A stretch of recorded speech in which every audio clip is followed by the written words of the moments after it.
आप देख रहे हैं न्यूज़ 9 भारत, रखिए आपको सबसे आगे। नमस्कार, आप देख रहे हैं न्यूज़ 9 भारत। मैं हूं आपके साथ अंजलि। देश और दुनिया की तमाम अहम खबरों पर आइए डालते हैं एक नजर। राजस्व निरीक्षक और रजिस्ट्रार कानूनगो के पदों को एकीकृत न करने सहित 4 सूत्रीय मांगों को लेकर बृहस्पतिवार से पर्वतीय राजस्व निरीक्षक, उप निरीक्षक व राजस्व सेवक संघ ने अनिश्चितकालीन कलमबंद हड़ताल शुरू कर दी है। इन बिंदुओं की मांग पर मुख्यमंत्री को ज्ञापन भी भेजा है। उत्तराखंड में आगामी विधानसभा चुनाव सिर पर आकर खड़ा हुआ है और पर्वतीय क्षेत्रों में चुनाव को निर्बाध रूप से संपन्न कराने में राजस्व विभाग की भूमिका ही बड़ी महत्वपूर्ण रहती है। तो ऐसे समय में राजस्व कर्मियों का हड़ताल पर चले जाने से सरकार की सिरदर्दी ही बढ़ने वाली है। चुनाव की बात एक तरफ रख भी दे तो आम जनता को राजस्व संबंधी अभिलेखों, प्रमाण पत्रों आदि के लिए राजस्व कर्मियों की हड़ताल से तमाम दिक्कतों का सामना करना पड़ सकता है। ऐसा मंजर शुक्रवार को तहसीलों में देखने को भी मिला, जब ग्रामीण क्षेत्रों से तहसील आते लोग बिना काम हुए बैरंग ही घर लौटने के लिए मजबूर होना पड़ा। राजस्व कर्मियों की अनिश्चितकालीन हड़ताल को देखते हुए लगता है कि अगर सरकार ने इनकी मांगों पर जल्द कोई ठोस कदम नहीं उठाया तो जनता और भी परेशान हो सकती है।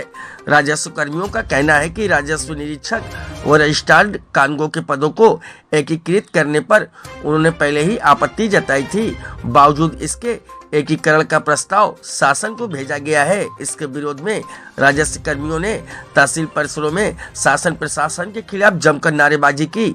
मुख्यमंत्री को भेजे ज्ञापन में कर्मचारियों ने समान कार्य के लिए समान वेतन देने, 16वें बैच के राजस्व निरीक्षक प्रशिक्षण व राजस्व निरीक्षक क्षेत्रों का पुनर्गठन करने व श्रमवर्गीय कार्मिकों को उच्चीकृत वेतनमान का लाभ 1 जनवरी 2006 से दिए जाने की मांग प्रमुखता से की है। न्यूज़ 9 भारत के लिए सुरेंद्र धनेत्रा की रिपोर्ट।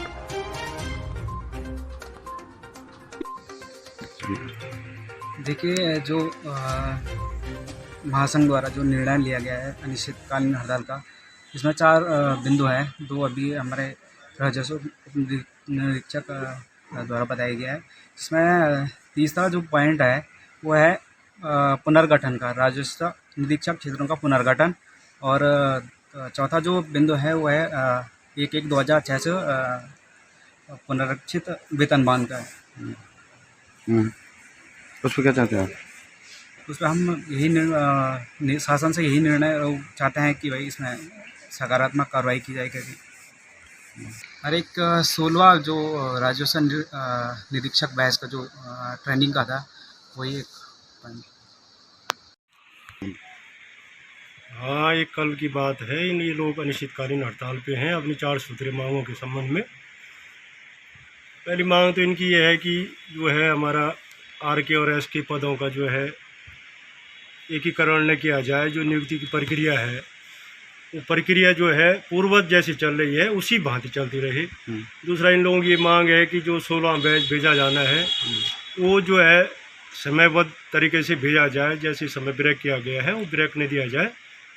और इनकी अपनी 2 मांगें और हैं, उसी संबंध में ज्ञापन दिया है। और सरकार को इनकी मांगें मान लेनी चाहिए, क्योंकि चुनाव का वक्त है और वैसे भी कानून व्यवस्था की स्थिति ठीक नहीं है। 8 पटवारी क्षेत्र हैं, उसके सापेक्ष हमारे पास 4 ही राजस्व निरीक्षक जो है कार्यरत है। उनके पास अनुसेवक भी नहीं है। और ऐसे वक्त पर ये हड़ताल जो है सरकार को सकारात्मक निर्णय लेना चाहिए और दोनों पक्षों को जो है आरके को भी और एसके पटवारी संगठन को भी जो है वार्ता करके जो है मसला हल कर देना चाहिए। 23/12/2021 से जो हमारी महासंघ की आह्वान पे जो हमारी ये हड़ताल शुरू हुई है, कलमबंद हड़ताल, उसके लिए आप यहाँ पे आए। और इसको मीडिया के तौर पे मैं कहूँगी कि बखूबी मीडिया का बहुत रोल होता है इसमें कि इसको आगे शासन स्तर पे इसको प्रकाशित किया जाए कि भाई हम लोगों की क्या मांगे। हम लोगों की सबसे पहले 4 सूत्रीय मांगे हैं, जो हमारे महासंघ ने जो कि कई बार वहाँ पे शासन में कई बार लिखित रूप में काफ़ी 4-5 महीनों से इसके लिए लड़ाई चल रही थी। लेकिन ये है कि कई बार ये देखा जा रहा था कि वो अनदेखी कर रहे हैं लगातार हमारे 4 सूत्रीय मांगों, जिनमें से पहली मांग ये थी कि भाई आर के जो कि रजिस्ट्रार कानूनगो और जो एस के सुपरवाइज़र कानूनगो हैं, उनका जो एकीकरण है, जो ये महासंघ जो अलग अलग हैं आज की डेट में, जो हमारे सुपरवाइज़र कानूनगो जैसा कि आपको पता है वो आर के सेक्शन से वो करते हैं, जो जिनका कि मूल पोषक जो एक पद है वो पटवारी का ही पद है और दोनों उसी से जाते हैं। लेकिन आज की डेट में चूंकि अलग अलग काम अलग अलग हो जाता है, तो महासंघ ये चाहता है कि भाई दोनों का अलग अलग है तो कोटा भी अलग अलग निर्धारित किया गया है, तो उसका एकीकरण ना किया जाए। तो इसी पे हमारा महासंघ जो है कि सभी पटवारी और जो हमारा महासंघ है इसका घोर विरोध कर रहा है। अभी रिसेंटली एक शासन के द्वारा, रेवेन्यू बोर्ड के द्वारा एक पत्र प्रकाशित किया गया था, अभी 4-5 दिन पहले की बात है। उसमें आपसी सहमति दी गई थी कि दोनों आपसी सहमति से इसमें एकीकरण चाह रहे हैं, जिसमें कि हमारे महासंघ को घोर आपत्ति थी। तो इसीलिए हमने उसमें पहले ही अल्टीमेटम जारी किया हुआ था कि अगर इसमें एकीकरण होता है तो हम इसमें हड़ताल करेंगे, जो कि अनिश्चितकालीन होगी जब तक की। और सेकंड मांग हमारी ये थी कि भाई समान कार्य है, समान संसाधन, तो समान वेतनमान भी होना चाहिए। आज की डेट में आप लोगों को पता है कि भाई एक ही पटवारी के पास एक क्षेत्र तो है ही है, लेकिन अतिरिक्त 2 के बाद 3, कभी कभी तो इवन 4 भी हो जा रहे हैं। लेकिन संसाधन क्या है? कुछ भी नहीं है, मात्र एक पटवारी और एक क्षेत्र के लिए एक पीआरडी। लेकिन उसके आगे क्या, आपके पास संसाधन नहीं है और फैसिलिटी कुछ भी नहीं है, तो उन सब की दिक्कत है। तो एक हम वो चाह रहे हैं कि या तो हमसे त्वरित जितना अगर हो सके, अगर हमें वेतनमान नहीं दिया जाता है तो हमसे तुरंत पुरस्कार हटाया जाए। ऐसे ही तमाम खबरों के लिए बने रहिए हमारे साथ न्यूज़ 9 भारत पर। अब चाहूंगी इजाजत, नमस्कार।